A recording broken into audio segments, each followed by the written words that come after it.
I want to share with you a visual that we use called the curves of retirement. I hope that this will bring a greater level of understanding to our approach to financial stewardship and how we think about money management throughout life. First, let's talk about the factors that affect the curves of retirement. We begin by gathering information regarding assets set aside for retirement, income sources such as Social Security, pensions, and any work that you may continue through life. Next, we consider expenses that you will regularly occur and any one-time expenses that you foresee, as well as any additional annual expenses like travel and vacation, which might increase in retirement. Finally, we are going to use a range of hypothetical rates of return for your assets and rates of inflation for your spending. The only guarantee that we make is that the projections are going to be wrong. The actual results over time will differ.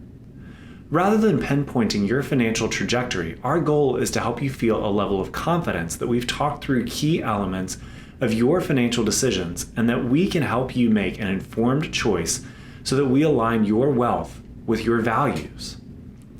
Once we have those pieces of information, we can look at our visual. On the vertical axis, we have assets saved for retirement. On the horizontal axis, we have milestone events beginning with your working years through starting Social Security, beginning required minimum distributions, life expectancy, and we typically plot out to age 100. First, let's draw our red curve. On this red curve, assets run out prior to life expectancy because there are not enough retirement assets to support the spending level.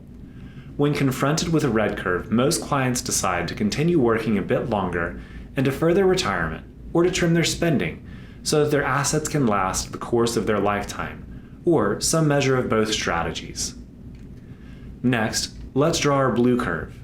In this scenario, assets continue to increase early in retirement, but at some point near life expectancy, assets begin to taper off as spending and inflation outpace asset returns. Notice that there's a margin of safety built in here. If actual rates of return are a bit lower, or medical expenses are a bit higher than our assumptions, then the plan doesn't fall apart. The blue curve is marked primarily by trade-offs. If they are enjoying their work, clients may continue to work full-time or part-time in order to do the extra living and giving that they envision. On the other hand, they might choose to retire early and tighten the belt on spending to have more time with loved ones. Finally, let's draw out our green curve. On a green curve, clients' assets are projected to grow indefinitely. This sounds wonderful, but oftentimes we find that clients on a green curve are missing the opportunity to do additional living and giving. Clients on a green curve have a fantastic opportunity to reflect on their core values and be proactive in planning additional gifts to charities, family, friends, or fast-forwarding taking trips, exploring hobbies, or making space for life experiences that they've been putting off. Overall, we believe that the curves of retirement is a helpful tool to use when discussing financial projections throughout life. If you have any additional questions, please reach out to our team, and we would love to talk with you more about the curves of retirement.